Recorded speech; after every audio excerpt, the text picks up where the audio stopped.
আমার আম্মা বলতেছে কি, "কোনো কথা না, আগে পরে কোনো কথা না। অনেকের বাচ্চা তো ৩ মাসে নষ্ট হয়ে যায়। দেখ তোরটা নষ্ট হয়ে যায় কিনা।" তো তখন আমি এরকম ২ সাইডে বেড ধরে দাঁড়ায় আছি। পরে বুঝতে পারছি ওখানে লাশ রাখা ও বেডের সামনে সন্ধ্যার দিকে। আসার পর থেকে আমি একদম চুপচাপ। কোনো কথা বলি না। তো আমার আব্বা নাকি বলত যে, "আমার মেয়েটা বোবা হয়ে গেছে। তোমরা কখনো যদি সরকারি চাকরি করো, পুলিশের চাকরি করবা না। সরি টু সে, এটা বাবা বলেছে। ডিউ সে রেসপেক্ট।" নিজে পুলিশ ছিল এবং হ্যাঁ। আমার শুধু তখন একটা জিনিসই মনে হয়েছে যে, কি হবে এখন আমাদের?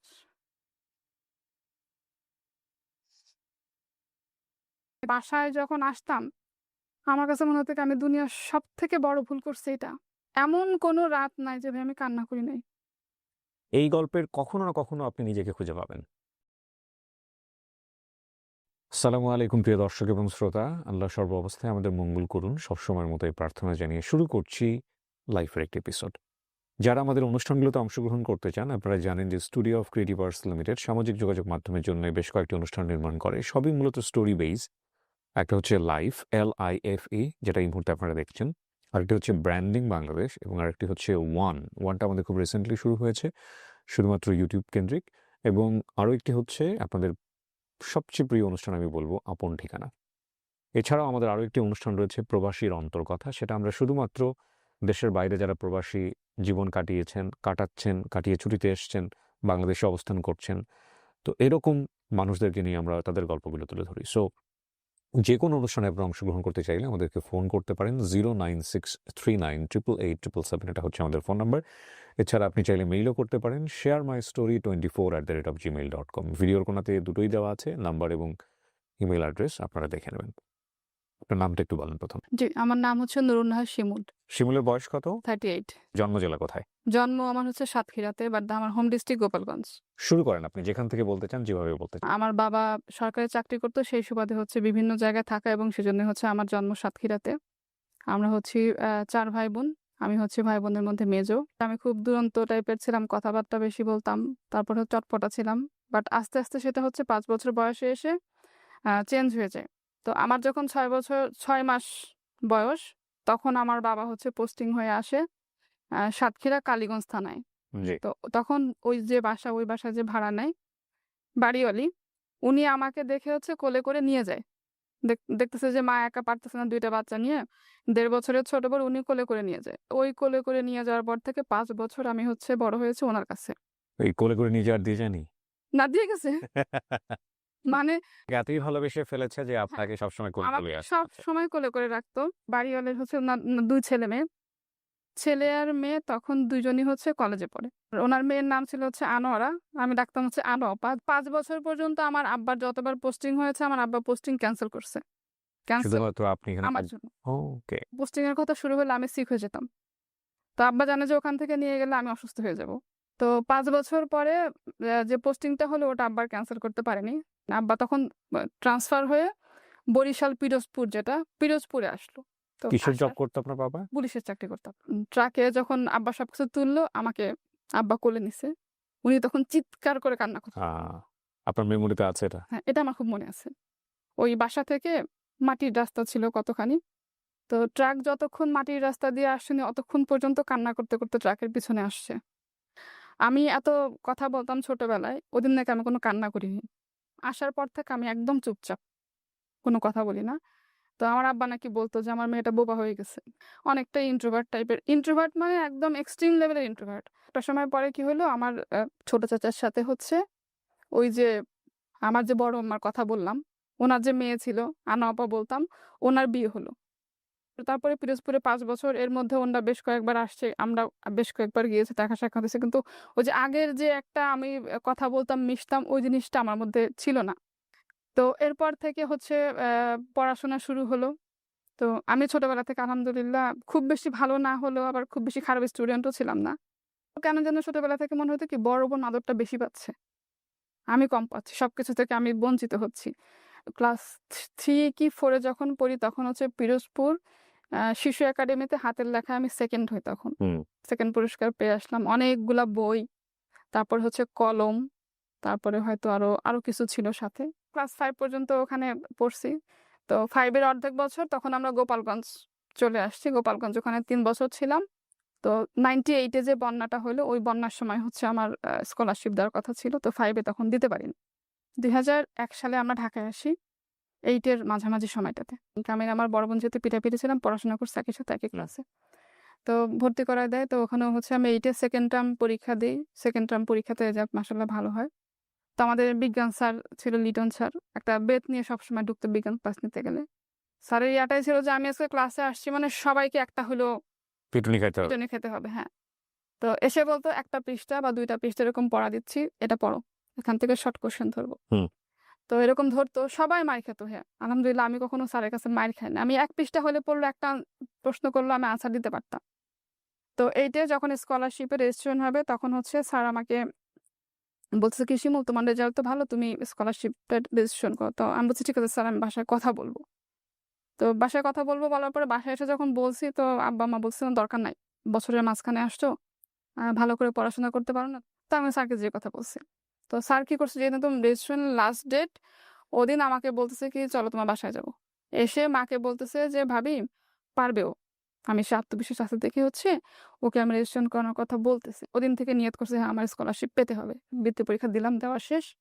এই যে পুরা পরীক্ষাটা আমি দিলাম, এই পরীক্ষার মধ্যে কিন্তু আমার আব্বা-আম্মা একবারও জিজ্ঞাসা করে নাই যে পরীক্ষা কেমন হচ্ছে।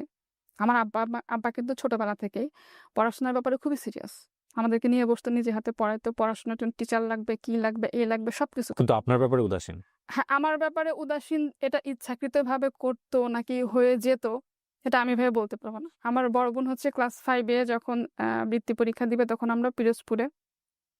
তো ওই সময় হচ্ছে ও আমার থেকে 1 ক্লাস উপরে ছিল। পরে সামহাও আবার একসাথে হয়ে গেছি আমরা। ওর বৃত্তি পরীক্ষার সময় আমার আব্বা যখন সরকারি চাকরি করত, 15 দিন ছুটি নিয়ে নিয়েছিল আব্বা।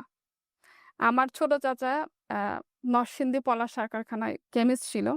চাচা নরসিংদী থেকে চলে গেছে পিরোজপুরে। মানে বড়জনের জন্য এই পরিমাণ অ্যাটেনশন, হ্যাঁ, সেটার ঠিক রিভার্স ছিল এবার ওনার জন্য। আমার জন্য। সেটা পরে আমার বোন বলছে, বলে, "তুই তো অনেক ভদ্র ছিলি, পড়াশোনা করতি। এজন্য তোর খেয়াল রাখতো না। আমি তো অনেক ডান পিঠে তাই হয় ছিলাম। নাকি? এত বেশি তো হওয়ার। পড়াশোনার কোনো আগ্রহ ছিল না। এজন্য আব্বা আমাকে গার্ড দিয়ে রাখতো। যাতে করে আমি একটু পড়াশোনা করি। তুই তো এমনিই করিস।" হ্যাঁ? এই জিনিসগুলো আমি জাস্ট আমার আক্ষেপ থেকে বলতেছি। বাট আমার এটা নিয়ে কোনো অভিযোগ নাই। পরীক্ষা শেষ যখন, হুম, ওদিন রাতে আব্বা এসে বলতেছে, "পরীক্ষা তো দিছো, আ পাবা কি বৃত্তি?" তো আমি বলছি, "আব্বা যদি একজনও পায় আমি পাবো।" ওকে। আব্বা গোপালগঞ্জ থেকে যখন ঢাকায় আসছে, আব্বা হঠাৎ করে চাকরি ছেড়ে চলে আসছে। আসার পরে পেনশনের টাকাটা নিয়ে আব্বা চেষ্টা করতেছে বিভিন্ন জায়গায় বিজনেস করার। যেহেতু গভর্নমেন্ট জব করছে, তার বিজনেসের কোনো অভিজ্ঞতা নাই, তার ব্যবসার কোনো অভিজ্ঞতা সো নাই। এটা ক্লাস 8 এ থাকা অবস্থায় আপনার বাবা পেনশনে চলে আসে। হ্যাঁ, আব্বা রিটায়ারমেন্টে চলে আসে। ওকে। পজিশন কি ছিল? আব্বা ছিল হচ্ছে সাব ইন্সপেক্টর। লাস্টে আবার পোস্টিং হয় ঢাকাতে। তো আব্বা বলে, "কেন আমি ঢাকায় পোস্টিং নিয়ে এই জব নিয়ে আমি যাব না। আমার জায়গা থেকে, আমার ইথিক্স এর জায়গা থেকে আমি ঠিক থাকতে পারব না। সেটা আমি যেহেতু করতে পারব না, আমি চাকরি ছেড়ে দিব।" অনেক অনেস্ট, বেশি অনেস্ট ছিলেন। অনেস্ট ছিল এবং আমাদেরকেও বলে গেছে, "তোমরা কখনো যদি সরকারি চাকরি করো, পুলিশের চাকরি করবে না।" সরি টু সে, এটা বাবা বলেছে। ডিউ সে রেসপেক্ট। নিজে পুলিশ ছিল এবং হ্যাঁ, ইভেন আমার আব্বা পেনশন-টেনশন সবকিছু বিক্রি করে চলে আসছে। তারপরে ঢাকায় এসে বিভিন্ন রকম ব্যবসা আ শুরু করার চেষ্টা করলো। কিন্তু আল্টিমেটলি কিছুই করতে পারেনি আব্বা। পরীক্ষার রেজাল্ট যেদিন দিল, ওইদিন হচ্ছে আমার বোন আবার স্কুলে যায়নি। আমি স্কুলে গেছি। আমি জানতাম না ওদিন রেজাল্ট দিবে।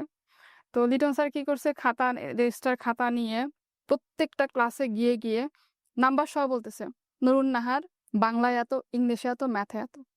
তো আমার ক্লাসে এসেও বলছে। সবাই আমার দিকে তাকাচ্ছে কিন্তু স্যারের ভয়ে কিছু বলতেছে না। দেখে আমিও চুপচাপ। আমি কিছু বলতেছি না। আমার মধ্যে কোনো এক্সাইটমেন্ট নাই।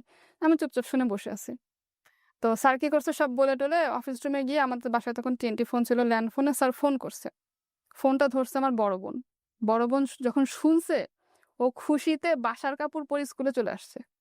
এসে আমাকে বলতেছে কি, "তুই কি ক্লাসের মধ্যে বসে আছিস, তুই এত সুন্দর রেজাল্ট করে? আমি হলে তো মাঠে গিয়ে দৌড়াতাম।"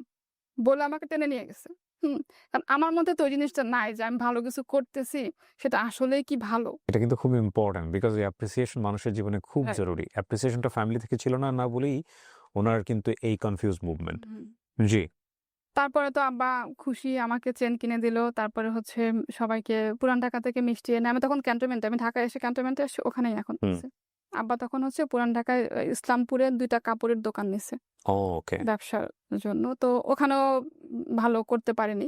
ক্লাস 9 এ যখন স্যার আমাকে জোর করে দেওয়া হলো সায়েন্স। আমি নিব না। না স্যার আমি পারব না।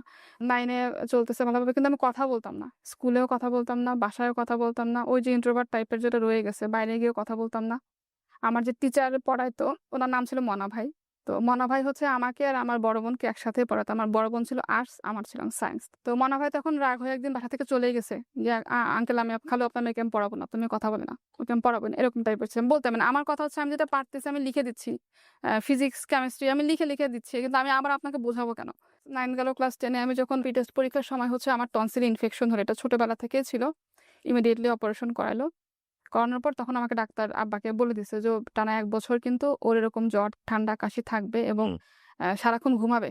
আব্বা বলতেছে কি, "তাহলে তুমি এবার ম্যাট্রিক পরীক্ষাটা দিও না।" তো আমি বলছি, "না আব্বা আমি দেই। কারণ আমি কোনো ইয়ার গ্যাপ দিব না।" জি। যাই হোক পরীক্ষা দিলাম কিন্তু পরীক্ষা দিছি পরে হচ্ছে আমি ঘুমায় পরীক্ষা দিছি এরকম টাইপের। তারপর আলহামদুলিল্লাহ যেটা করছে রেজাল্ট মোটামুটি ভালোই, খারাপ না। এরপরে ভর্তি হলাম ইন্টারে শাহিনে। ইন্টারে আমি চেঞ্জ করে ফেলছি। সায়েন্স থেকে কমার্সে চলে আসছি। তো ইন দ্য মিন টাইম আব্বার যে ব্যবসা, হুম। ব্যবসা কিন্তু দিন খারাপ হচ্ছে। ধরো যেহেতু উনি ব্যবসায়ী ছিলেন না, জি। অভিজ্ঞতা ছিল না। ম্যাট্রিক পরীক্ষার পরে আমি হচ্ছে এয়ারফোর্সের যে মহিলা কল্যাণ সমিতি, ওখানে ৯ মাসের ট্রেনিং করি কাটিং এর উপরে। এরপর থেকে বাসায় বসে মেশিনে জামাকাপড় সেলাই করতাম। নিজেরটা করতাম। আশেপাশে মানুষের অর্ডার কাজ দিত ভালো হতো দেখে। আমার ওই টাকা দিয়ে আমি নিজে চলতাম। আমার তখন কিন্তু আব্বার অ্যাবিলিটি আছে। বাট আমি চাইতাম না। যতটুকু দরকার ওটা দিয়ে আমি পূরণ করতাম। কি লক্ষ্মী একটা মেয়ে না? মানে আমাদের ফ্যামিলিতে কিন্তু এটাই বলে যে, থাকে না যে মা বলে খুব শখ করে যে আমার মেয়েটা খুব লক্ষ্মী। উনার গল্প শুনে মনে হচ্ছে যে তখন পর্যন্ত উনি খুবই লক্ষ্মী একটা মেয়ে। জি। কোন প্যারা নাই। মানে বাপ-মায়ের না, কোনো প্যারা নাই। আমার প্যারা পাইনি ভাই। আমার আম্মা আমাকে বলত যে, "তোকে মনে হয় আমি কখনো হাত ধরে লেখা শিখাইনি।" যে তার বাচ্চা-কাচ্চা আছে তারা রিলেট করতে পারবে না। এছাড়া পারবেন না। জি। ইন্টার সেকেন্ড ইয়ারে যখন হুম। তখন হচ্ছে আব্বা ব্যবসায় বড়সড় একটা লস হইলো। বাসায় বসা। আব্বার ভেতর চিন্তা, সারাক্ষণ শুধু চিন্তা। চিন্তা করি, দুশ্চিন্তা কম করি, চিন্তা করি বেশি আমি। তো আমি চিন্তা করতাম আব্বার কি হয়েছে, কি হয়েছে? তো পরে আস্তে আম্মা থেকে শুনতাম একটু। ৬ সালে যখন ইন্টার পরীক্ষা দিব, তার ২-৩ মাস আগে থেকে আমাদের ফিন্যান্সিয়াল অবস্থা মোটামুটি খারাপ বলাই যায়। ৫ বছরে কিচ্ছু করতে পারিনি। বরং যে ক্যাশ টাকা ছিল সেগুলা হচ্ছে আব্বার সব লস করছে। লস। ভাইরা কি আপনাদের ছোট ছিল? সবার ছোট। ৩ বোনের ছোট ভাই। সবাই পড়াশোনা করছে? সবাই পড়াশোনা করছে একসাথে। তার আগ পর্যন্ত আমরা কখনো দেখিনি যে আমাদের ফ্যামিলিতে কোনো সমস্যা। আমার আব্বা আমাদেরকে মানে ওই যে মাথায় রাখলে উকুনে খাবে, মাটিতে পড়লে পিঁপড়ায় খাবে এরকম করে বড় করছে। দায়িত্ববোধটা আসলে কিন্তু আল্লাহ সবার মধ্যে দেন না। ইন্টার পরীক্ষা দিলাম আলহামদুলিল্লাহ রেজাল্ট ভালো হলো। আমার বোনও তখন ভালো করছে। ওরা আমি একসাথে পরীক্ষা দিছি। ইন্টার পরীক্ষার পরে হচ্ছে সব ফ্রেন্ডরা ভার্সিটি কোচিং এ ভর্তি হবে। তো আমি আমি তখন বুঝতে পারতেছি না যে আমি সামনে পড়াশোনা কন্টিনিউ করতে পারবো কি পারবো না। হঠাৎ করে আমাদের ফ্যামিলির অবস্থাটা এরকম আস্তে করে ডিভাইড হয়ে যাচ্ছে। অন্যান্য ফ্রেন্ডরা সবাই কোচিং এ ভর্তি হচ্ছে। আমাকে স্যার বলতেছে, আমি ভর্তি হইনি। তো স্যার বাসায় ল্যান্ড ফোনে ফোন করছে। আব্বাকে বলছে যে, "আঙ্কেল এরকম শিমুল তো ভালো স্টুডেন্ট মাশাআল্লাহ রেজাল্ট ভালো মোটামুটি করছে। ওকে একটা ভার্সিটি কোচিং এ ভর্তি করায় দেন। আমার রেফারেন্সে আমি ভর্তি করায় দিচ্ছি। হয়তো ভালো কোথাও চান্স পাবে।" তো আব্বা বলে কি যে, ওকে জিজ্ঞাসা করেন ও কি বলে?" আমি বলছি, "না আব্বা আমি ভর্তি হব না।" কারণ আমার তখন মাথায় কাজ করতেছে আমার কিছুটা করতে হবে। আমি যদি ভার্সিটি কোচিং এ ভর্তি হই, আমি তো সেই কাজটা করতে পারব না। আমার এখন ইয়ে আছে যে আমি টিউশনি করব। ওই যে আমার স্যার ছিল, আমাকে দিয়ে যে স্কলারশিপ দেওয়া হলো ক্লাস 8 এ, ওই স্যার একটা কিন্ডারগার্টেন স্কুল ওপেন করছে। আমাকে বলছে, "শিমুল তুমি ওখানে জয়েন করো তোমার পরীক্ষার পরে।" পরীক্ষা দিয়ে পরের দিনকে ওই স্কুলে আমি জয়েন করছি কি হিসেবে? টিচার হিসেবে? টিচার হিসাবে। ৳৭০০ বেতন ২০০৬ সালে। তারপর হচ্ছে এই ব্যাপারটা কোচিং এ ভর্তি হইনি। ২০০৬ সালে ৳৭০০ বেতন। হ্যাঁ, কিন্ডারগার্টেন স্কুল। ২০০৬ সালে আমি রিলেট করতে পারি। ২০০৬ সালে আমার রেডিও টুডেতে জয়েন। সো আমি ৳১০,০০০ সেলারি পাইতাম। স্কুলগুলোতে তো এমনিতেও ভাই বেতন কম। এক্সাক্টলি। কেজি স্কুল যেগুলা। ৳১০,০০০ তখন আমার কাছে অনেক টাকা বাই দ্য ওয়ে। কারণ আমি তখন ৳১,৫০০ দিয়ে ইউনিভার্সিটিতে চলতাম। ইউনিভার্সিটির হলে থাকতাম আরকি। সো ৳১০,০০০ পাওয়ার পরে মনে হয়েছিল আমি এত টাকা দিয়ে কি করব? সো আমি আপনাকে রিলেট করার চেষ্টা করছি। আসলে ৳৬০০-৭০০ তখন কত টাকা? জি। কেজি স্কুল তো এমনিতে এখনো তো কিন্ডারগার্টেন স্কুলগুলোতে বেতন খুব একটা বেশি না। হুম। হ্যাঁ, তো সেই হিসেবে তখন ৳৭০০। ১ম মাসে আমি যে কয়দিন কাজ করলাম ৳৩০০ স্যালারি পাইছি। ৳৩০০ মাইনাস হইছে, প্লাস হ্যাঁ, হইছে ৳৩০০। ১ম মাসে যে কয়দিন হুম। কাজ করছি ওই কয়দিনের টাকা। ওই টাকাটা এনে মার কাছে দিছি। মা খুব খুশি। আমার মেয়ের জীবনের ১ম ইনকাম। আব্বা কেন জানি খুশি হয়নি। কারণ আব্বার ভিতরে ওই চিন্তা, সংসারের চিন্তা ভিতরে তার। সবাই ভর্তি হয়ে যাচ্ছে, সবার পড়াশোনা হয়ে যাচ্ছে, কোথাও ভর্তি হয় নাই। তারপরে কি করলাম, একদম লাস্টে এসে কোথাও কোনো কিছু না করে আমার বোন ভর্তি হলো তিতুমিরে। আর আমি কোথাও কিছু না করতে পেরে, কোথাও কোনো চান্স, পরীক্ষা দিনে কোথায় চান্স পাবো না পেরে, লাস্টে আমি ভর্তি হলাম তেজগাঁ কলেজে ম্যানেজমেন্টে। তো ওই টাকাটাও হচ্ছে আমার খালাতো ভাই দিছিল, ভর্তির ফি যেটা। তখন আব্বার অবস্থা খুবই খারাপ, আব্বা তখন আস্তে আস্তে করে অসুস্থ হচ্ছে। আমি স্কুলে জব করতেছি, প্লাস হচ্ছে স্কুলের পাশে কয়েকটা টিউশনি নিলাম। 12টা-1টা পর্যন্ত ক্লাস করার পরে আমি যদি ওখান থেকে বাসায় আসি, আমার যাওয়া আসা 5 টাকা 5 টাকা 10 টাকা রিক্সা ভাড়া দিতে হবে। তখন সিঙ্গারা বোধহয় 3 টাকা করেছিল। স্কুল 12টা-1টার সময় যখন ছুটি হতো, 2টা সিঙ্গারা কি স্কুলের বারান্দায় বসে থাকতাম। 3টা-4টার দিকে 2টা স্টুডেন্টকে পড়াইতাম। মানে তখন মোটামুটি আমার 4-5টা স্টুডেন্ট হয়ে গেছে। সারাদিন ঘুরে ঘুরে ওদেরকে পড়াইতাম। একবারে সন্ধ্যাবেলা বাসায় আসতাম। যদি স্টুডেন্টদের পড়াইতে গেলে নাস্তা দিত, সেটা খেতাম, খুবই স্বাভাবিক। এই নাস্তাটা কিন্তু আপনারা যারা দেন রেগুলার দিবেন প্লিজ। মাঝে মাঝে বন্ধ করলে এটা খুবই ব্রেনের ওপরে চাপ পড়ে এবং এটা আপনার বাচ্চার জন্যই ক্ষতিকর। আমি না, টিউশনি আমি করেছি তো আমি জানি। আমি এই কথাটা ভাই হাসতে হাসতে বলতেছি, কিন্তু দিস ইজ দ্য আমি সিচুয়েশন। আপনাকে আমি রিলেট করতে পারি, আমি ইউনিভার্সিটি টিউশনি করেছি তো আমি রিলেট করতে পারি।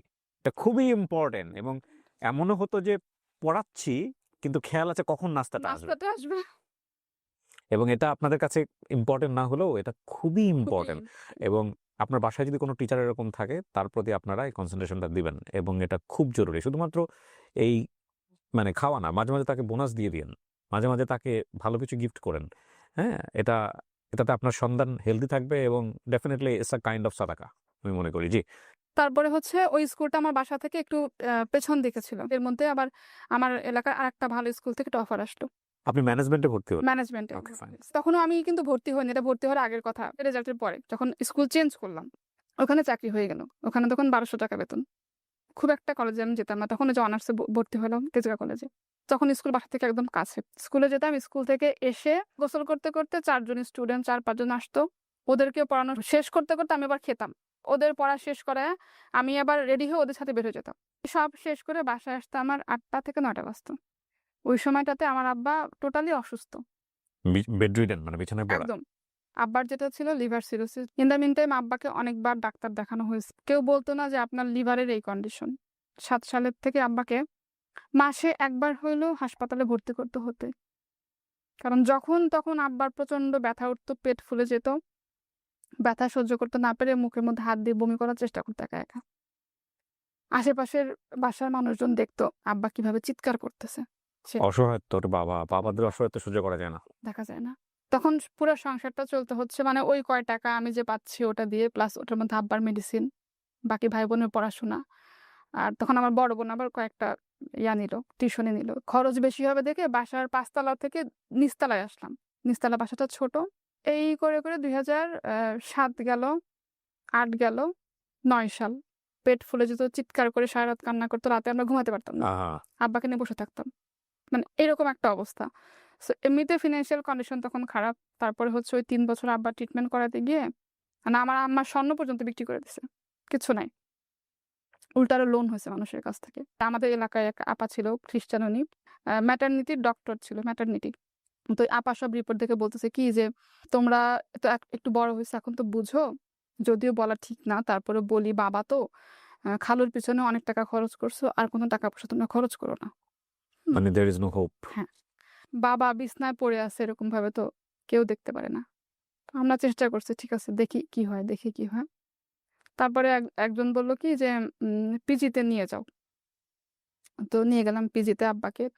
আমার এক স্টুডেন্টের চাচা, উনি বলতেছে কি যে ম্যাডাম আপনি সারাদিন এত কষ্ট করে বাচ্চা পড়ান, স্কুলে চাকরি করেন, বিভিন্ন জায়গায় দৌড়াইয়া কয় টাকা বেতন পান, তার থেকে বেটার আপনি একটা জায়গায় আপনাকে জব দিয়ে আপনি ওই জবটা করেন, এই স্যালারিটা আরো বেশি পাবেন একটা জায়গায় জব করে। আমি তো একটা করতেছি, আমার বড় বোনকে দেন।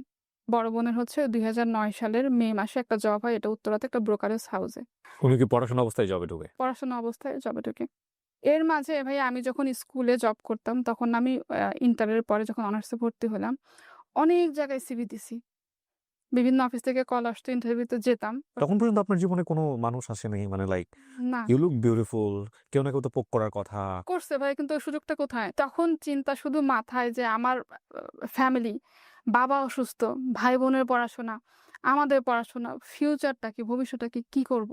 এই সেন্সটা কি পরিবারের অন্যান্য ভাই বোনদের মধ্যেও ছিল নাকি আপনি খুব বেশি? আমার মধ্যে তো বেশি ছিল। একটা কথা বলি আপনাদেরকে, মানে ওনার গল্প শুনতে, শুনতে আমার কাছে মনে হচ্ছে অনেক সময় দেখবেন যে অনেকগুলো গাছ ওই একই জাতীয় গাছ চারপাশে আছে, কিন্তু একটা গাছ শক্তিশালী হয়ে গেছে অনেক বেশি। বোনের মে মাসের 1 তারিখে জবে জয়েন করলো। আমার আব্বাকে মে মাসের 2 তারিখে পিজি হাসপাতালে নিয়ে যায়। আমি, আমার মা হুম। আর হচ্ছে আমার এক মামা। নিয়ে আব্বাকে আউটডোরে দেখাইছে। দেখানোর পর আব্বাকে বলতেছে কি যে আপনাকে অ্যাডমিট হতে হবে। কি হয়েছে না হয়েছে কোনো কিছু বলেনি। তো আব্বাকে পিজিতে অ্যাডমিট করলো মে মাসের 2 তারিখে। তো ১ম দিন যখন আব্বাকে ভর্তি করলাম পিজির এ ব্লক, বি ব্লক, হুম। সি ব্লক এরকম। আব্বার টেস্টের রিপোর্ট এক জায়গায় জমা দিতে হবে, এক জায়গায় টাকা জমা দিতে হবে। তো আমি একটা মেয়ে মানুষ, আমার তখন বয়স কত হবে ১৯-২০ এরকম। কিচ্ছু চিনি না, কিছু বুঝিও না। জাস্ট অন্ধের মতো ওই রিপোর্টগুলা নিয়ে, স্যাম্পলগুলা নিয়ে বিভিন্ন জায়গায়, জায়গায় ঘুরতেছি সকাল থেকে। এই সবকিছু করে বিকালবেলা যখন হচ্ছে আবার কিছু একটা নিয়ে যখন গেট দিয়ে বের হইছি, তখন মাথায় একটা চক্কর দিছে। তখন মনে পড়ছে আমি সারাদিন তো কিছু খাইনি আজকে। এর মধ্যে আমার হচ্ছে অনার্স ফার্স্ট ইয়ার ফাইনাল পরীক্ষা। বই খাতা কিনতাম না। আমার ২ টা ফ্রেন্ড ছিল। ওই ২ ফ্রেন্ড হচ্ছে আমাকে পরীক্ষার রুটিন দিলে আমাকে জানাইতো। ২ ফ্রেন্ডের যেকোনো একটা রুটিন দিছে। রুটিন পেয়ে আমি ওদের হেল্প নিয়ে নীলক্ষেতে গিয়ে পুরানো বই কিনতাম। একটা সাজেশন বুক কিনতাম। তো এইভাবে আগের দিন রাতে পড়ে পরীক্ষা দিতাম। তো আব্বা যখন হাসপাতালে ভর্তি পিজিতে, তখন হচ্ছে আমার অনার্স ফার্স্ট ইয়ার ফাইনাল পরীক্ষা। আব্বা কিন্তু হেঁটে, হেঁটে গিয়ে হচ্ছে হাসপাতালে ভর্তি হলো। কিন্তু প্রত্যেকদিন যেটা হতো সকালবেলা হচ্ছে এক ঝাঁক আ ইন্টার্ন ডক্টর আসতো। সরি টু সে আমি এখানে কাউকে ছোট করে বলছি না বা কাউকে মানে করেও বলছি না। আমার পরে যেটা বুঝতে পারছি আমার আব্বার উপর এক্সপেরিমেন্ট করা হয়েছিল। এটা হয়। যে ডাক্তারটা ছিল উনি একটু অল্প বয়স্ক করে উনি এসে মাঝে, মাঝে আমাকে জিজ্ঞাসা করত যে, তোমাদের কোনো রিলেটিভ বা কেউ ডাক্তার আছে?" তা আমি বলছি, "না।" তখন বুঝতাম না কেন জিজ্ঞাসা করে। ওকে। পরে সেটা বুঝতে পারছি যে কেন জিজ্ঞাসা করে। আবার কোনো রিপোর্টের কথা জিজ্ঞাসা করলে যে, "স্যার কি সমস্যা?" বলে, "এটা বুঝবা না তুমি।" আর মা তো কথাই বলত না। জিজ্ঞাসা করলেও বলত কি, "এটা আপনি বুঝবেন না খালাম্মা।" প্রত্যেকদিন সকালে আব্বার সকল টেস্ট চেঞ্জ, সকল ওষুধ চেঞ্জ। আবার সকাল থেকে শুরু হতো দৌড়াদৌড়ি। বিভিন্ন জায়গায় ব্লাড দেওয়া, স্যাম্পল টেনে দিয়ে যেত, ওটা জমা দিতে হতো। টাকা জমা দিতে হতো। আবার সন্ধ্যাবেলা রিপোর্ট আনতে হতো। অনেক সময় এমনও হয়েছে যে রিপোর্ট জমা দিতে গেছি, স্যাম্পল নিয়ে গেছি, বুঝি নাই, সন্ধ্যা হয়ে গেছে। সারাক্ষণ দৌড়াচ্ছি। খাওয়া নাই, দাওয়া নাই, আব্বার জন্য সারাক্ষণ দৌড়াচ্ছি। এরকম ২ সাইডে বেড ধরে দাঁড়ায় আছি। পরে বুঝতে পারছি ওখানে লাশ রাখা ও। বেডের সামনে সন্ধ্যার দিকে। তারপরে শুরু হলো আব্বাকে প্লাজমা দেওয়া। ১ম ২-৩ টা প্লাজমা দিতে পারলাম, ৪-৫ জন ডোনার পেয়ে। এরপরে প্লাজমা কিনতে হইতো। ঘন্টার পর ঘন্টা গিয়ে ব্লাড ব্যাংকে বসে আছি আব্বার প্লাজমার জন্য। প্লাজমা দিতে হবে, থাকতো না প্লাজমা দিলে। লিভার সিরোসিস পেশেন্ট যারা, ওদের শরীর থেকে প্লাজমাটা বোধহয় কমে যায়। তখন আব্বার হচ্ছে পেটে পানি জমতো। পেটে পানি জমতে কিছু খেতে পারত না, ওরকম চিৎকার করে কান্নাকাটি করতো। তো একবার পেটের থেকে পানি বের করছে এর মধ্যে। এর মধ্যে আমি ৩ টা পরীক্ষা দিছি। রাতের বেলা আব্বা বেডে ঘুমাতো।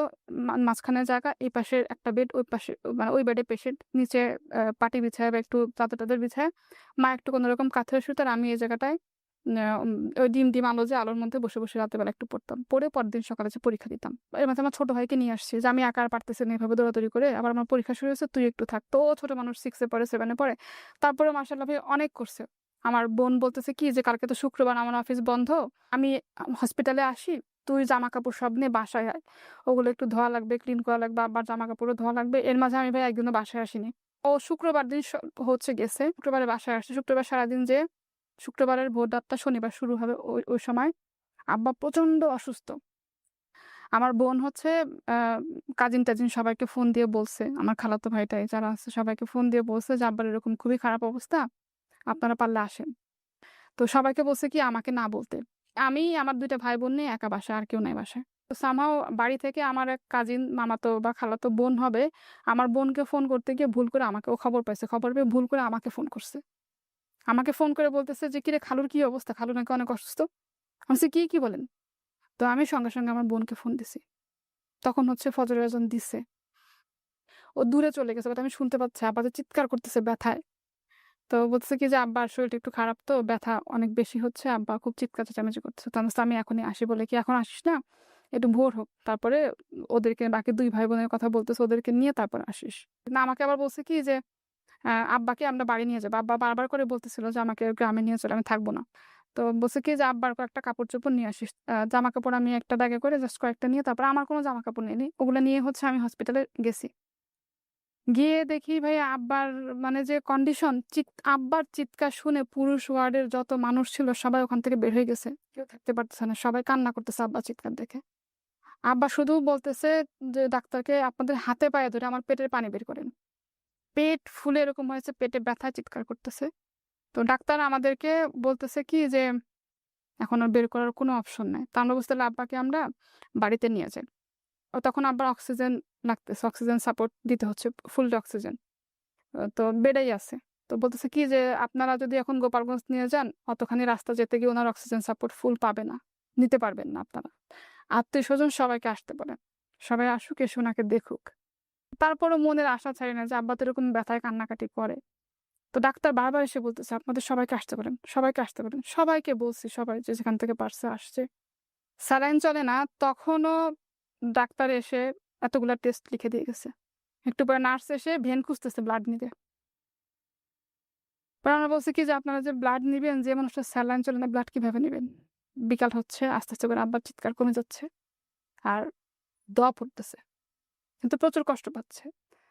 তো মাগরিবের সময়টা তখন আত্মীয়-স্বজন সবাই বলতেছে কি আমার বড় বোনকে যে যেহেতু তোমার আব্বা অনেক কষ্ট পাচ্ছে, তুমি যেহেতু বড়, তুমি একটু নামাজ পড়ে আল্লাহর কাছে দোয়া করো যে যদি তুমি তাকে রাখতে চাও তো ভালোভাবে রেখে যাও, না হয় তোমার জিনিস তুমি তোমার কাছে ভালোভাবে সুস্থ ভালোভাবে নিয়ে যাও, এত কষ্ট দিও না।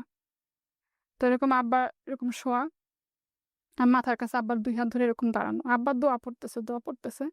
আমার মা পার কাছে বসা, ছোট ভাই-বোন সবাই দাঁড়ানো। আমরা সবাই মুখে পানি দিচ্ছি। আর আমার বোন হচ্ছে বারান্দায় গিয়ে নামাজ পড়লো।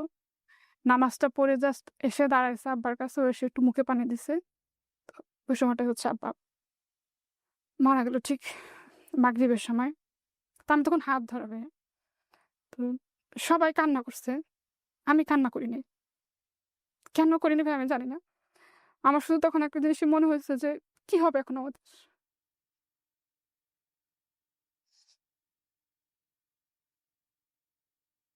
মানে আব্বা অসুস্থ ছিল, মাথার উপরে একটা তো ছায়া ছিল, মুরব্বি ছিল। তো সবাই আমার আব্বার জন্য কান্না করতেছে। আশেপাশের বেডের থেকে লোকজন, ওয়ার্ডের থেকে লোকজন দেখতে আসছে আব্বাকে। তো আত্মীয়স্বজন যারা আসতেছে সিঁড়ি থেকে চিৎকার করে, আমার ভাই-বোন কান্না করতেছে। আমি আমার আব্বার লাশের পাশে বসে আছি। উঠি নাই ওখান থেকে। অনার্স কোন ইয়ারে তখন আপনি? First year. তখন হচ্ছে ৩টা পরীক্ষা হয়েছে আমার। মে মাসের ২৩ তারিখে আব্বা মারা গেল। মানে আমরা ঢাকায় আসছি মেইনলি হচ্ছে আমার বড় খালা, আমার খালু জব করতো আর্মির।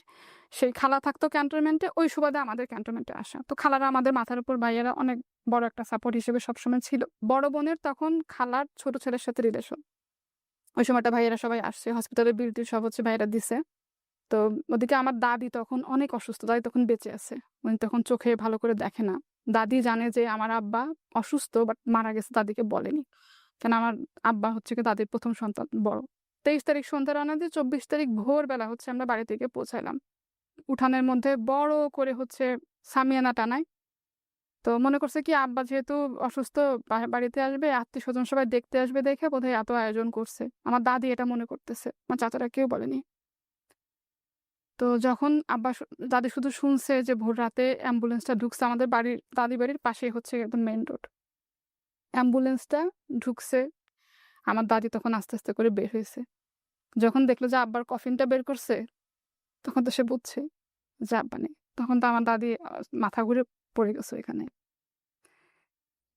২৪ তারিখ সকালে হচ্ছে আমরা আব্বার দাফন করলাম। ২০০৯ সালের ২৫ মে আইলা হয়েছিল। তো আমার হচ্ছে ৩টা পরীক্ষা হয়ে গেছে, ফার্স্ট ইয়ার ফাইনাল ম্যানেজমেন্ট পরীক্ষা ২৭ তারিখে। সবাই বলতেছে কি যদি যেহেতু বাবা মারা গেছে ১টা বছর গ্যাপ দাও। আব্বা তো যাওয়ার আল্লাহ নিয়ে গেছে। আমি ১টা বছর গ্যাপ দিয়ে আমার ১ বছর পড়াশোনার খরচ কে চালাবে? তো আমি শুনি না কারো কথা। পরে হচ্ছে আমার আম্মা বলে ঠিক আছে যেহেতু যাবে, তো ২৪ তারিখ বিকালে বাদ আসর মিলাদ হবে। মিলাদের আগেই হচ্ছে খালাতো ভাই আর হচ্ছে আর মামাতো ভাইয়ের সাথে একসাথে রওনা দিলাম। সন্ধ্যা হলো ফেরিঘাটে আসতে আসতে। তখন তো সেতু ছিল না। ফেরিঘাটে যখন আসলাম যে ফেরি পার হয়ে আসবো, তখন সন্ধ্যা হয়ে গেছে অলরেডি। তো যখন সন্ধ্যাবেলা ফেরিঘাটে গেলাম, ওদিকে দেখি কারেন্ট কিচ্ছু নাই, পুরো অন্ধকার। পদ্মার কথা বলছেন আপনি? পদ্মা। ফরিদপুরে একবার গিয়েছিলাম আমি, সারদা সুন্দরী মহিলা কলেজ, ওই কলেজে গিয়েছিলাম ডিবেটের জাজ করার জন্য। পদ্মা একবার পার হয়েছি রাতের বেলা, সে একটা অসম্ভব সুন্দর দৃশ্য। ফেরির উপরে উঠে দেখি ভাইয়া ওইখানে পাড়া দেওয়ার মতো জায়গা নাই। জানে যে সবাই আইলা হবে, বাড়িঘর ভেঙে যাবে, নদীর পাড়ের সবাই ৩ তালা মনে করে ফেরির উপরে যেয়ে বসে আছে ওহো! আশ্রয়ের জন্য। ঝড়, বৃষ্টি, বাতাস বাড়তেছে। হুম। পরে সবাইকে বলতেছে ফেরি থেকে নেমে যান আপনারা। ফেরি এভাবে দুলতেছে। খালাতো ভাই আমার মানে খালার বড় ছেলেকে ফোন করে ওইখানকার এক স্থানীয় কার ঠিকানা নিল। নিয়ে ওনার বাসায় অন্ধকারে কিভাবে আমরা ৩ জন মিলে গেলাম। আমি ওই এক জামা পরা, আব্বা মারা গেছে, একটা জামা পরে গেছি। ওই এক জামা পরে ৩-৪ দিন চলতেছে। ফেরিতে যখন উঠছি বাতাসে টান লেগে জামা আমার এখান থেকে এতক্ষণে ছিঁড়ে গেছে। আমি জামা এখানে এরকম গিঁট দিয়ে রেখে ওরকম ওড়না পেঁচায় ফিরে থেকে নামছি। তারপর যে বাসায় গেলাম, ওই বাসাটা পুরা হচ্ছে অন্ধকার, কারেন্ট-টারেন্ট নাই। ওরা আবার আমাদের দেখে খিচুড়ি-টিচুড়ি রান্না করলো। আমার খালাতো ভাইয়ের ফ্রেন্ড ওখানকার মানে নেতা-টেতা এরকম কিছু একটা হবে। পরদিন সকালে রওনা দিলাম। ২৫ তারিখ রাত গেল, ২৬ তারিখ সকালে এসে পৌঁছাইছি ঢাকাতে। বাসায় একা থাকতে পারব না। ভাইয়ের বাসায় গেছি। ওখানে রাতটা থেকে কোনরকম পড়লাম। আমার ভাই-বোন, মা সবাই গ্রামে।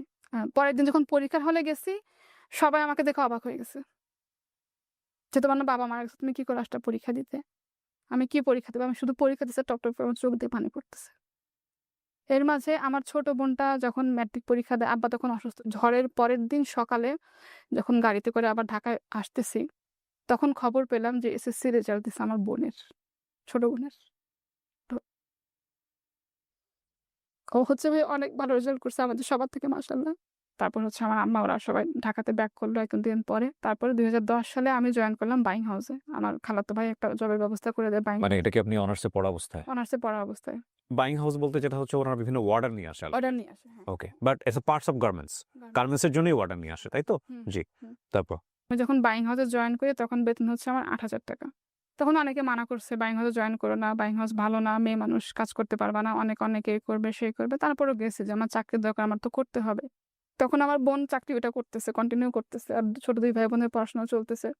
৳৮,০০০ বেতন। তারপরে ৬ মাস পরে এটা বাড়ায় আবার ৳১২,০০০ করে দিল।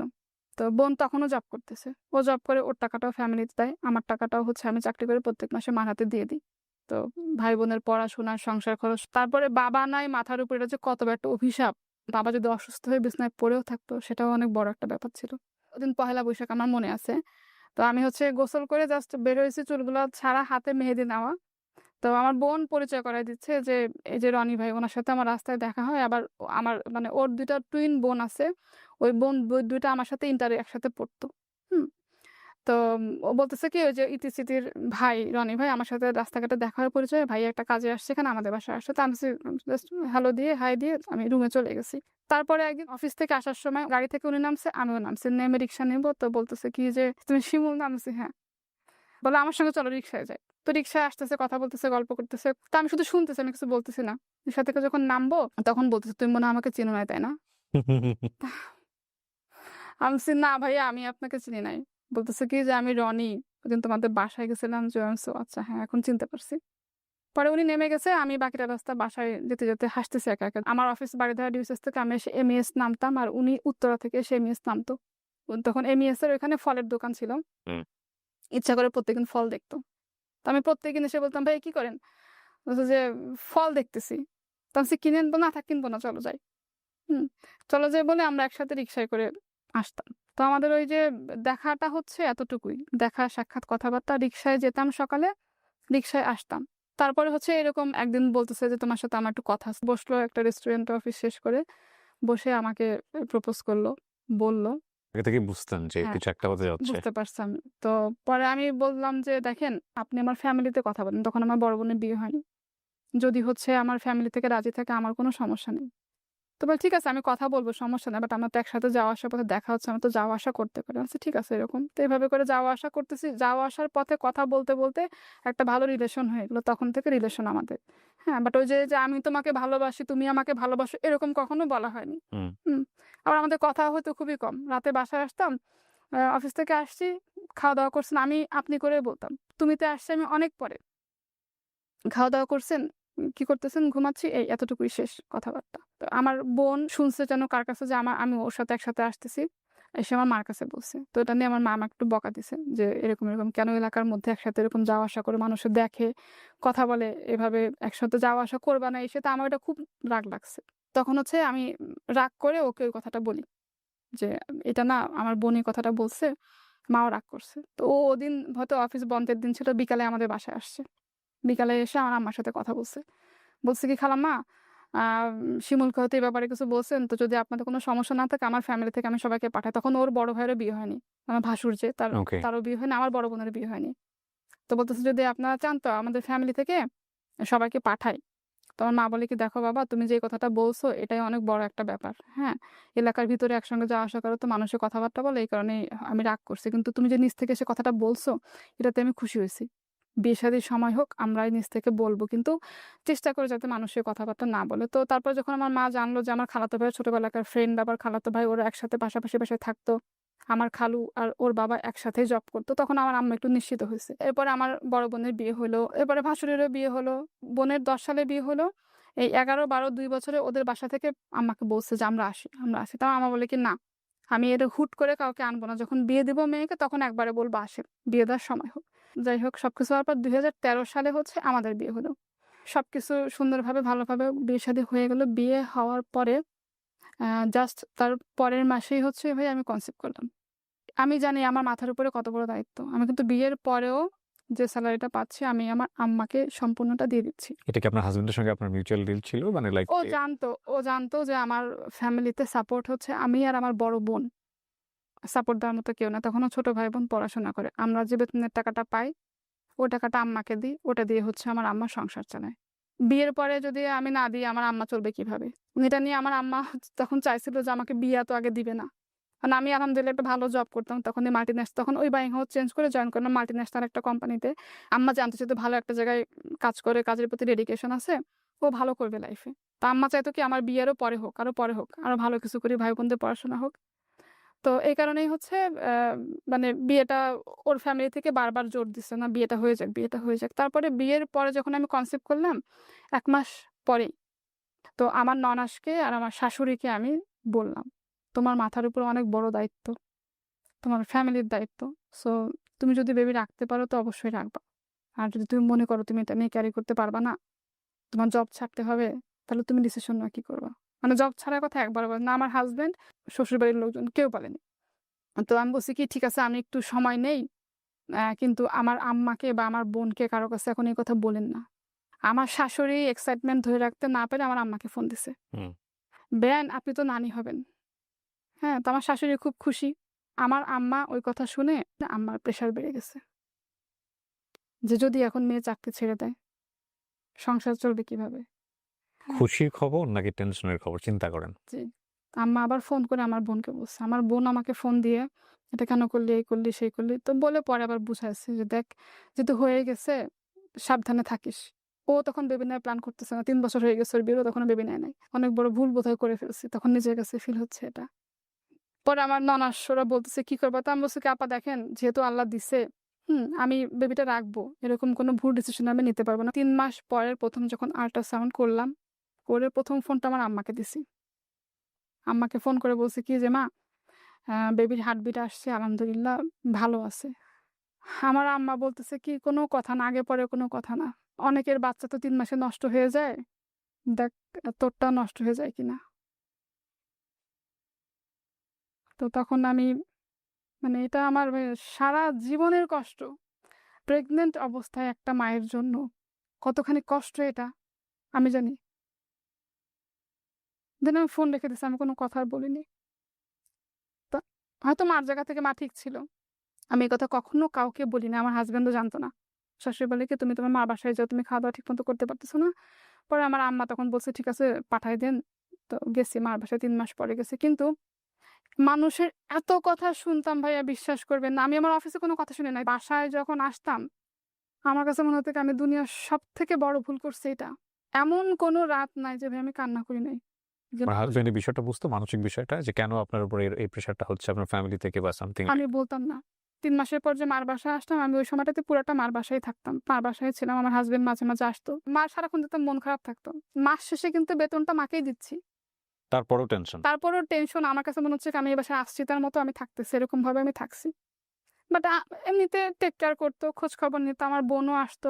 এরপর যখন ৮ মাসের সময় হচ্ছে আমি মানে ম্যাটারনিটি লিভে যখন আসবো ৪ মাসের, তো তখন আমি চিন্তা করলাম যে আমি তো প্রত্যেক মাসের বেতনটা মাকে দেই। সো আমি যখন ৪ মাস লিভে থাকবো, আ এই সময় তো আমি ম্যাটারনিটি বেনিফিটটা আমি পাবো না। বেবি হওয়ার পর যখন জয়েন করব তখন ২ টা ইনস্টলমেন্টে বেনিফিটটা আমি পাবো। তো এই ৪ টা মাস মা চলবে কিভাবে? কয়েকজন কলিগের থেকে কিছু টাকা লোন করে ৳৪০,০০০ মাকে দিলাম। যে আমি জানি আমি এই টাকাটা মাকে না দিয়ে আমি লিভে এসে বসতে পারব না বাসায়। বিভিন্ন রকম মানসিক প্রেশার আমার উপরে আসবেই। বাট যে কারণে কথা শোনাচ্ছে যে আমি সংসারের দায়িত্ব পালন করব না, আমি কিন্তু দিব্যি পালন করে যাচ্ছি। হুম। পরে বেবি হলো। বেবি হওয়ার পর তারপরে আবার সব ভালো আলহামদুলিল্লাহ। আমার বাচ্চার টেক কেয়ার ঠিকভাবে করতো মা। তো তারপরে আবার বাচ্চাকে দেখার জন্য আমি একটা কাজের লোক বাসায় রেখে দিলাম পার্মানেন্ট। মেয়ের যখন ১ মাস ২০ দিন বয়স তখন আমি হচ্ছে জবে জয়েন করলাম গিয়ে। এদিকে বাচ্চা হওয়ার পরে ওর খরচ বাড়লো। কাজের লোক রাখলাম আলাদা করে সেই খরচ বাড়লো। সেগুলো দিচ্ছি। আমার হাসব্যান্ডও কন্ট্রিবিউট করতেছে আমাকে। বাট আমার যে বেতনের টাকা, ৳১ কিন্তু আমার জন্য আমি রাখতে পারছি না। আগে যেভাবে মাকে দিতাম সেভাবে মার সংসারে দিয়ে যাচ্ছি। আমার শ্বশুরবাড়িতে ৳১ দিচ্ছি না। তো বাচ্চার যখন ৬ মাস বয়স তখন হঠাৎ মেয়ে অনেক জ্বর, প্রচণ্ড জ্বর। ১০৩, ৪ ৪-৫ এরকম জ্বর। তো ওই সময়টা থেকে হচ্ছে ওর খুব ফ্রিকোয়েন্টলি জ্বর আসতো। ইন দ্য মিনটাইম আমার বড় খালা ২০১৪ সালে মারা গেল। তখন হচ্ছে আমার বোন জব ছেড়ে দিয়ে আমার আম্মাকে আমার বোনের বাসায় নিয়ে গেল। তখন সবকিছু হচ্ছে আমি দেখতেছি। মেয়ের যখন ২.৫ বছর বয়স ২০১৬ সাল। হঠাৎ করে দেখলাম কি ওর গায়ে লাল, লাল র‍্যাশ। তারপরে হচ্ছে এই রক্ত জমাট বাঁধলে ছোপ, ছোপ যেরকম হয় না? ওরকম। গুগলে সার্চ করার পরে যেটা জানলাম যে ওর হয়তো লিউকেমিয়া অথবা আইটিপি। ডাক্তার দেখালাম। দেখানোর পরে ডাক্তার কে ওর বাবা জিজ্ঞাসা করছে, "স্যার সিরিয়াস কোনো কিছু কিনা?" বলে তো ডাক্তার বলছে কি যে, "আমরা এই মুহূর্তে এখনই কোনো কিছু বলতে পারব না। ওকে টেস্টের রিপোর্টগুলো আগে পাই।" ৭ তারিখে ওকে ডাক্তার দেখালাম। ৯ তারিখে সব রিপোর্ট পেলাম হাতে। তখন ওর প্লাটলেট কাউন্ট অনলি হচ্ছে ৬,০০০। ডেঙ্গু হলে যে প্লাটলেট কাউন্টটা কমে যায় ১.৫ লাখ থেকে ৫ লাখ থাকার কথা। বেবির বয়স কত তখন? ২.৫ বছর তখন। এই টেস্ট করতে হবে, এগুলো করতে হবে। এটার খরচ এরকম। তো ওকে ভর্তি করতে হবে। ওর বাবা খরচ তো পরের কথা। মেয়ের এই অবস্থা শুনে ওখানে বসে কান্নাকাটি শুরু করছে। ফোন দিয়ে আমাকে কান্না করতে, করতে আর কিচ্ছু বলতে পারে না। তো সবাই মিলে বসে তখন ডিসিশন নিলাম যে ওকে শিশু হাসপাতালে ভর্তি করব। শিশু হাসপাতালে ভর্তি করলাম। ভর্তি করার পরে টেস্ট করার পর প্লাটলেট ৯ তারিখে ছিল ৬,০০০, ১০ তারিখে কমে সেটা হলো ৩,০০০। বিভিন্ন টেস্ট যা কিছু সবকিছু করালো। পরে আস্তে, আস্তে ডাক্তার বলল এটা হচ্ছে আইটিপি। তো কাউকে বুঝাইতে পারতাম না আসলে আইটিপি কি? Blood disorder. এটা হচ্ছে ১ লাখে একটা বাচ্চার হয় বিশ্বে। ট্রিটমেন্ট শুরু করলো। ওনারা বলছে এটা লেন্দি ট্রিটমেন্ট, অনেকদিন সময় লাগবে। কিন্তু আমাদের তখন ফিন্যান্সিয়াল অবস্থা কিন্তু এত বেশি ভালো না। এর মধ্যে ওকে ১ম এ স্টেরয়েড দিল। স্টেরয়েড। স্টেরয়েড যেটা খেলে হচ্ছে মানুষ মোটা হয়ে যায়। ১ সপ্তাহের মধ্যে ওর ওয়েট ৩ গুণ বেড়ে গেল। তারপর হচ্ছে খাওয়ার রুচি বেড়ে গেল। ২.৫ বছর বাচ্চা একটা মুরগি এক জায়গায় বসে খেয়ে ফেলত। একটা সংগ্রাম শেষ, তো আরেকটা সংগ্রাম শুরু। জি। ইন দ্য মিনটাইম আমি কিন্তু অফিস আমার চলতেছে ওখানে বসে। মেয়ের স্যালাইন চলতেছে, ইনজেকশন চলতেছে, ও ঘুমাচ্ছে। আমি ল্যাপটপে বসে কাজ করতেছি। ইন দ্য মিনটাইম আমি স্যালারিটা পাচ্ছি। মেয়ের ট্রিটমেন্টের খরচ না দিয়ে আগে মাকে টাকা দিচ্ছি। ২১ দিন পরে যখন হচ্ছে দেখি ওর কোনো ইমপ্রুভমেন্ট নাই। ডাক্তারকে বললাম যে আমরা ওকে নিয়ে যাবো। বলে কি আপনাদের বন্ড সই দিয়ে নেওয়া লাগবে। এই অবস্থায় বাচ্চাকে নিতে পারবেন না। তো বলছে তাহলে যেহেতু আপনারা নিয়ে যাবেন আমরা আইভিআইজিটা করাই। ২১ দিনে প্লাটলেট কাউন্ট ১০,০০০ এর উপরে আর ১,০০০ ও বাড়ে নাই। ১০,০০০। ২১ দিন পরে যখন আইভিআইজি যখন শেষ হলো ৬ টা ইনজেকশন দেওয়া, তখন ওর প্লাটলেট কাউন্ট বেড়ে হলো ১,৩০,০০০। তখন ডাক্তার বলে কি এখন আপনারা নিয়ে যেতে পারেন বাচ্চাকে। কিন্তু এত কিছু করে যেহেতু ওর প্লাটলেট কাউন্টটা বাড়ছে, ১ সপ্তাহের মধ্যেই হচ্ছে এটা আবার ফল করবে। তো ঠিকই তাই হলো, বাসায় নিয়ে আসলাম। এর মধ্যে আমরা প্ল্যান করতেছি ওকে নিয়ে আমরা চেন্নাইতে যাব। ১ সপ্তাহের মধ্যে ওটা কমতে, কমতে ২০,০০০, ৩০,০০০ করতে, করতে, করতে, করতে আবার সে ১০,০০০ এ চলে আসছে। আর তখন একটু, একটু করে নোজ ব্লিডিংও শুরু হয়েছে ওর। আমরা ওকে নিয়ে ২০১৬ সালের সম্ভবত আগস্ট মাসে চেন্নাইতে যাই।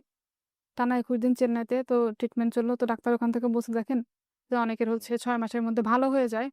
কিন্তু আপনার বাচ্চাটা যেহেতু ভালো হচ্ছে না, এত কিছু করার পরে হয়তো এটা সময় লাগবে। চেন্নাই থেকেও মেডিসিন দিল। তো ২১ দিন পরে দেশে আসলাম। আসার পরে মেয়ে আরো অসুস্থ।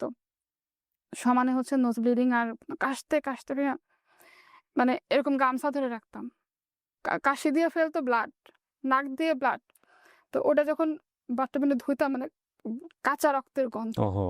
বাচ্চার বয়স কত তখন? ২.৫ বছর। তখন পুরা বালতি লাল হয়ে গেছে। গামছা এরকম ধরে রাখতাম, বমি করতেছে, পুরা রক্ত বেরোচ্ছে। তো ওই যে রক্তের গন্ধ, ব্লাডের গন্ধ, ওটা মনে হয় আমার কাছে এখনো লাগে। হ্যাঁ, মনে করছিলাম যে ভাই আমার জব থাকবে না। ৩ মাস যেহেতু বাসা থেকে কাজ করতে জব থাকবে না। বাট আলহামদুলিল্লাহ আমি 3 মাস যে সাপোর্ট দিছি ওটার জন্য আমি অ্যাওয়ার্ড পাইছি অফিস থেকে। মাশাআল্লাহ, আমার বস অ্যাওয়ার্ড দিছে। ওর ট্রিটমেন্ট এরকম চলতে থাকলো। 6 মাস পরে আবার চেন্নাই গেলাম। পরে মেডিসিন খাওয়াতে এমন হলো ইমিউনিটি সিস্টেম এত বেশি কমে গেল, যখন তখন জ্বর আসতো, যখন তখন অসুস্থ। ওই অবস্থায় রেখে আমি চাকরি করতেছি। কারণ এখন আমার কন্ট্রিবিউট করতে হবে, হ্যাঁ? 17 সালে আলহামদুলিল্লাহ আমার একটা বেশ ভালো একটা অফার আসে, বেটার অপরচুনিটি। তখন আমি জব আবার চেঞ্জ করি। তখন 17 সালটাতে একটু ভালো স্কুলে ভর্তি করব। তো তখন আমার শাশুড়ি বলতেছে কি, "তাহলে তোমরা এক কাজ করো। তোমার মা যেখানে থাকে ওই বিল্ডিং এ বাসা নাও, ওকে স্কুলে নিয়ে যাবে।" এই কারণে। হ্যাঁ, তো আসলাম, আলাদা হয়ে আসলাম। তখনও আমার কন্ট্রিবিউশন আমার আম্মাকে আমি টাকা-পয়সা দিয়ে যাচ্ছি। আম্মার মেডিসিনের জন্য, ভাইয়ের পড়াশোনার কিছু টাকা-পয়সা, ছোট বোনের ওরাও স্ট্রাগল করছে। আমার ভাই-বোনরা সবাই প্রচুর স্ট্রাগল করছে। আব্বা মারা যাওয়ার পর থেকে আম্মার ডায়াবেটিক, প্রেশার, তার প্রত্যেক মাসে আম্মার ডাক্তার দেখাইতে হতো, মেডিসিন লাগতো, সবকিছু চলতেছে। 16 সাল থেকে ওই যে মেয়েকে নিয়ে শুরু হইলো, বছরে 2 বার করে চেন্নাই যেতাম। যতবার গেছি অতবার ব্যাংক লোন করে নিয়ে যাচ্ছি। আবার এসে লোন পরিশোধ করতে না করতে আবার ৬ মাসের মধ্যে আবার মেয়েকে নিয়ে চেন্নাইতে যাও। তো এভাবে করেও কিন্তু ওর কোনো ইমপ্রুভমেন্ট নাই। যখন তখন জ্বর, যখন তখন অসুস্থ। প্লেটলেটকাউন্ট যে ১০,০০০, ১০,০০০ই, ওর থেকে ১,০০০ও বাড়ে না। ওকে যে স্কুলে ভর্তি করব, যে পড়াশোনা করতে পারবে কিনা, স্কুলে যেতে পারবে কিনা সেটাই তো সন্দেহ। আবার ডাক্তার বলছে ওর কোথাও কাটলে সহজে ব্লাড বন্ধ হবে না। ব্যথা পেলে গোল, গোল চাকা হয়ে যায়। ডাক্তার বলছে স্কুলে যদি ভর্তি করেন, যদি আল্লাহ না করুক ও খেলাধুলা করতে গিয়ে পড়ে যায়, মাথায় লাগলে ব্রেইন হ্যামারেজ হবে। থাকবে না। এই অবস্থায় আপনি আপনার মানে ফ্যামিলি চালাচ্ছেন। তখন একটু কমে আসছে। প্রেসক্রিপশন আমি এভাবে চাইলে দেখাতে পারি, নিয়ে আসছি। এত বড় প্রেসক্রিপশন, রাতে ঘুমাতে পারতাম না। হঠাৎ করে ব্লিডিং শুরু হয়েছে, পুরা বালিশ মাখাই গেছে। ঘুমের মধ্যে ব্লিডিং হচ্ছে। টিস্যু এরকম ধরে দিয়ে রাখছে। টিস্যুর পর টিস্যু ভিজতেছে, নোজ ব্লিডিং হচ্ছে, গাম ব্লিডিং হচ্ছে। সারারাত মেয়েকে নিয়ে বসে আছি। মেয়ের ১০২-৩ জ্বর, সকালে গিয়ে আবার অফিস করতেছি। বোন দেখতেছে, মা দেখতেছে, কাজের লোক দেখতেছে। এরকম করে সেই ২০১৬ সাল থেকে এ পর্যন্ত চলতেছে। যদিও এটা কোনো জেনেটিক সমস্যা না। তখন একটা বাচ্চা নিয়ে এত দৌড়াদৌড়ি করতেছি, এত কষ্ট করতেছি, এত স্ট্রাগল করতেছি। সেকেন্ড বেবিটা নিয়ে আমরা কিভাবে আবার এত দৌড়াদৌড়ি করবো, এই প্ল্যান করে কোনো বেবিও নেইনি। ইন দ্য মিন টাইম আম্মার অবস্থাও আরো আস্তে আস্তে খারাপ হচ্ছে। হুম। অসুস্থতা আম্মার কিন্তু বাড়তেছে, আম্মার খরচও ওদিকে বাড়তেছে। হ্যাঁ, এর মধ্যে ছোট বোনের বিয়ে হয়েছে। তো ভাইও পড়াশোনা করতেছে। সবকিছু মিলে সবাই মিলে চেষ্টা করতেছে আম্মার ট্রিটমেন্টটা করানোর জন্য। তার মধ্যে জব করে আমি হচ্ছে ভাই বোনদের মধ্যে একা। করোনা যখন হলো, করোনার টাইমটাতে আমারও তখন করোনা হয়েছে। টানা ৫ দিন প্রায় বাসায় হচ্ছে অক্সিজেন সাপোর্টে ছিলাম। এত ক্রিটিক্যাল অবস্থা ছিল, প্রচুর খারাপ অবস্থা। আমার বোনের হাসব্যান্ডের একসাথে। পরে আমি করলাম কি, আমার হাসব্যান্ডকে মেয়েকে দিয়ে হাসব্যান্ডকে পাঠিয়ে দিয়েছি আমার শ্বশুর বাড়িতে। তারপরে বাসায় আসার পর আমার হাসব্যান্ডেরও হলো, কিন্তু আল্লাহর রহমত মেয়ের হয়নি। ওই সময়টাতে আমার অফিস হচ্ছে উত্তরাতে। তো আমি ক্যান্টনমেন্ট থেকে করোনার পরে জার্নি করে যেতে পারতাম না। মানে এত বেশি জয়েন্ট পেন, এত বেশি ব্যাক পেন, যে বসে এগুলো এখনো আছে। এই যে ব্যাক পেন এখনো বসে আছে, আমি শক্ত হয়ে আছে পিঠের মধ্যে। তো যেতে পারতাম না। পরে আমার হাসব্যান্ডকে বললাম কি, চলো তাহলে আমরা উত্তরা চলে যাই। হুম। তো তখন ২০২০ সালে করোনার পরের টাইমটাতে উত্তরে বাসা নিলাম। করোনার পর থেকে আমি মেন্টালি মানে খুবই ডিপ্রেসড। পরে ডাক্তার দেখাইলাম, ইভেন রোকাইয়াও করাইলাম। পরে বলে কি, আপনার একটা বেবি নেন। একটা বেবি নিলে হয়তো আপনি একটু স্ট্রেস থেকে বের হয়ে আসতে পারবেন। তারপরে প্ল্যান করলাম সেকেন্ড বেবির। পরে আলহামদুলিল্লাহ কনসিভ করলাম। এর মধ্যে জব কিন্তু জবের জায়গায় চলতেছে।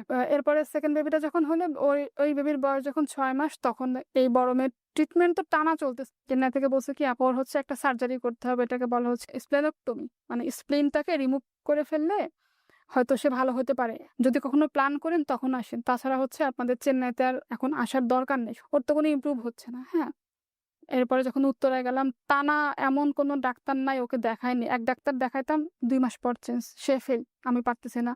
কোনোভাবে তার প্লেটলেটকাউন্ট বাড়ানো, ওইরকম নোজ ব্লিডিং, গাম ব্লিডিং চলতোই। ইন দ্য মিন টাইম মা হচ্ছে হার্ট অ্যাটাক করলো একবার। মাকে ভর্তি করা হলো হার্ট ফাউন্ডেশনে। মেয়েকে নিয়ে তো এরকম চলতেছে। ২০ সাল থেকে আম্মা অসুস্থ হতে ২১ সাল কি ২২ সালের দিকে আম্মার কিডনির সমস্যাটা বেড়ে গেল। আম্মার ডায়ালিসিস শুরু হলো।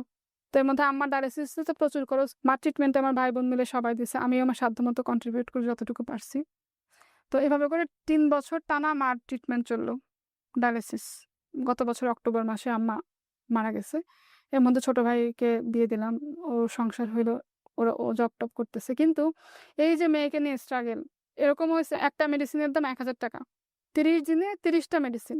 তো ডাক্তাররা বলছে আস্তে আস্তে বড় হইতে হয়তো সমস্যাটা ঠিক হয়ে যাবে। কিন্তু এখন এটা হয়ে গেছে হচ্ছে আপনার ক্রনিক আইটিপি যেটাকে বলে। মানে এভরি টাইম বেঁচে থাকা যুদ্ধের মতো করে। জি। বাট আমার যে লাইফের স্ট্রাগল, আমার যে জব ১৫ বছর ধরে যে আমি চাকরি করতেছি, এই ১৫ বছর জবের মধ্যে একটা দিন আমি ব্রেক নিইনি। যত যা কিছু আমার জীবনে হয়ে যাক, চাকরি চলতেছে। একটুখানি এদিক থেকে ওদিক হইলে ব্যাকআপ বন্ধ, ছোট একটা বোন আছে আর একটা ভাই। একটা ভাই। ওনারা কি করেন এখন?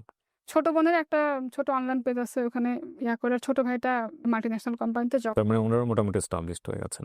মোটামুটি বলা যায়, হ্যাঁ। আমার মেয়ের জন্য যে কি পরিমাণ স্ট্রাগল আমি করছি, আমি এখানে মানে পুরোটা যদি বলতে যাই রাত শেষ হয়ে যাবে ভাইয়া।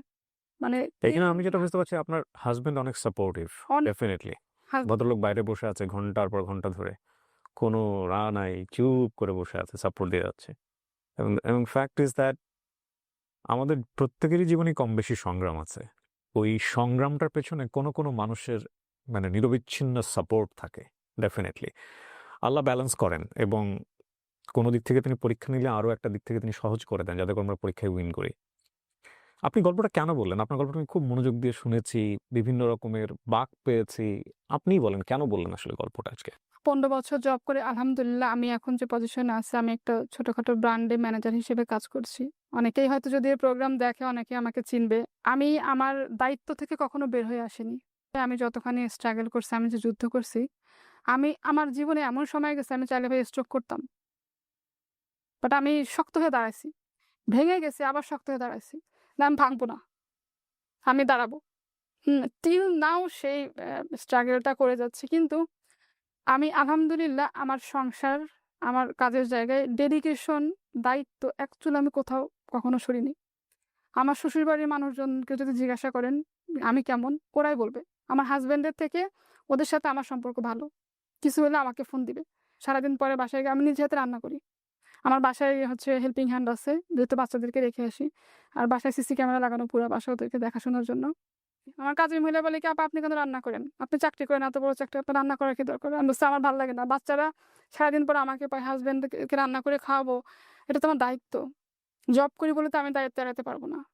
এমন কোনো ঈদ নাই আমি আমার শ্বশুর বাড়ি, বাবার বাড়ি সবার জন্য কিনি নাই, করি নাই। যত কষ্ট হোক, যত সমস্যা হোক, আমার শাশুড়িকে, আমার আম্মাকে আমি একই রকম শাড়ি দিছি। আমার মেয়ে, আমার ননাসের মেয়েদের একই রকম ড্রেস কিনে দিছি। টিল নাও দেই। আমি পড়ি আর না পড়ি, আমার যে দায়িত্ব, আমি আমার দায়িত্ব থেকে কখনো এক চুলো বের হয়ে আসিনি। আমি কমপ্লায়েন্স নিয়ে কাজ করতাম, তো এখন ট্রেনিং নিয়ে কাজ করছি। Sexual harassment, women empowerment, gender equality. তো আমি জানি ভাইয়া মেয়েদের জীবনের স্ট্রাগলটা কতখানি কষ্ট। যারা গার্মেন্টস সেক্টরে কাজ করে ওইসব মেয়েদের ভিতরে যে কত কষ্ট। এই যে সুবিধা বঞ্চিত মেয়েরা আছে আমাদের সমাজে, যারা ফ্যামিলি থেকে বিভিন্নভাবে বিতাড়িত, হাজব্যান্ডের সাপোর্ট নাই, শ্বশুরবাড়ির সাপোর্ট নাই, বিয়ের পরে বিভিন্ন অপবাদ নিয়ে চলতে হচ্ছে। ওরা যাতে ভেঙে না পড়ে, শক্ত হয়ে দাঁড়াক। কারণ প্রত্যেকটা মেয়ের একটা পরিচয় দরকার। আজকে আমি আমার পরিচয়ে পরিচিত। এই গল্প শুনে যাতে হাজারো মেয়ে ইন্সপায়ার্ড হোক। শুধু সংসার করা, বাচ্চা কাচ্চা লালন পালন করা এটা মেয়েদের কাজ না। যাতে করে আমাকে দেখে হাজারো নারী অনুপ্রেরণা পায়। হ্যাঁ, এবং আমার ইন ফিউচার ইচ্ছা আছে সুবিধাবঞ্চিত মেয়েদের নিয়ে কাজ করব। অনেক মেয়েরা আছে ভাইয়া ডিভোর্সি, যারা গার্মেন্টস সেক্টরে কাজ করে। ওদের লাইফের গল্প যে কি কষ্টের। কাজ করতেছে, ওয়াশরুমে গিয়ে মুখ টুক ধুয়ে কান্নাকাটি করে এসে আবার কাজে বসছে। ফ্যামিলির সমস্যা। চাকরি করতেছে, মাস শেষে বেতনটা হাজবেন্ড নিয়ে যাচ্ছে, অথচ সে কিন্তু ফ্যামিলির জন্য করতেছে। তার ডিসিশন দেওয়ার কোনো অধিকার নাই, সে কিন্তু ফ্যামিলির জন্য করতেছে। অসাধারণ গল্প। আজকের এই গল্পে অনেকেই নিজেকে খুঁজে পাবেন। খুব গভীর একটা নদী, যেখানে স্রোতটা টের পাওয়া যায় না, এরকম একটা গল্প। দায়িত্ব জিনিসটা অনেক কঠিন একটা বিষয়, অনেক কঠিন একটা বিষয়। কিন্তু দায়িত্ব নেয়ার ব্যাপারটা, এইটা যাদের মধ্যে আছে তারা জানে যে এত কঠিন বিষয়গুলো কিভাবে তাদেরকে মোকাবেলা করতে হয়, কি জটিলতার মধ্য দিয়ে জীবনে প্রতিটা বাঁকে বাঁকে যেতে হয়। এই গল্পের কখনো না কখনো আপনি নিজেকে খুঁজে পাবেন। বাবা হারিয়ে যাওয়ার সময়, বাবা হারিয়ে যাওয়ার পরে পরিবারের যে রেসপন্সিবিলিটি নিতে হয় সেই সময়টাতে, এবং সেই রেসপন্সিবিলিটি নেওয়ার পরে জীবনের খুব খুব কাঙ্ক্ষিত পার্টিকুলার একটা মোমেন্ট, সেই মোমেন্টে এসে একজন মানুষকে নিজের জীবনে পাওয়া, এবং তারপরে অনাকাঙ্ক্ষিতভাবে হলেও প্রথম বেবি, সেটার যে সংগ্রাম। আমি ওনার বেবিকে দেখেছি, আপনাদেরকে আমি দেখাইনি। ওনার প্রথম বেবিটা এসেছিল একটু আগে স্টুডিওতে। সো এটা আসলে অনেক পরিবারকে ছুঁয়ে যাবে কোনো না কোনোভাবে। তবে একটা কথা আছে যে জীবন সংগ্রামে নিজেকে না থেমে এগিয়ে নিয়ে যাওয়াটাই জীবন। আপনি যদি চিন্তা করেন যে আজকে এই যে শিমুল যে গল্পটা বললো, ও যতটা মেরিটোরিয়াস, ও ফ্যামিলি যদি ওকে এই সাপোর্টটা দিতে পারতো, কিংবা ওকে যদি ওই পৃষ্ঠপোষকতার জায়গাটায় রাখতে পারতো, ইকোনমিক্যালি ফিনান্সিয়ালি এবং মেন্টালি, তাহলে ও আরও কত দূর যেতে পারত, তাই না? কিন্তু ওনার জায়গা থেকে উনি নিজেকে বারবার প্রুভ করেছেন ফ্যামিলির জন্য, নিজের জন্য, ফিউচারের জন্য। সেগুলো অনেক ভালো লেগেছে আমার, এবং আপনার জন্য আমার অনেক শুভকামনা থাকবে। আপনি অনেক ভালো কিছু করবেন, বিশেষ করে আপনার সন্তানদের জন্য অনেক অনেক শুভকামনা। অনেক ধন্যবাদ দর্শক। আজকের এই গল্পটা এখানেই শেষ করছি। জীবন যুদ্ধে কখনোই হেরে না যাওয়ার নামই হচ্ছে জীবন।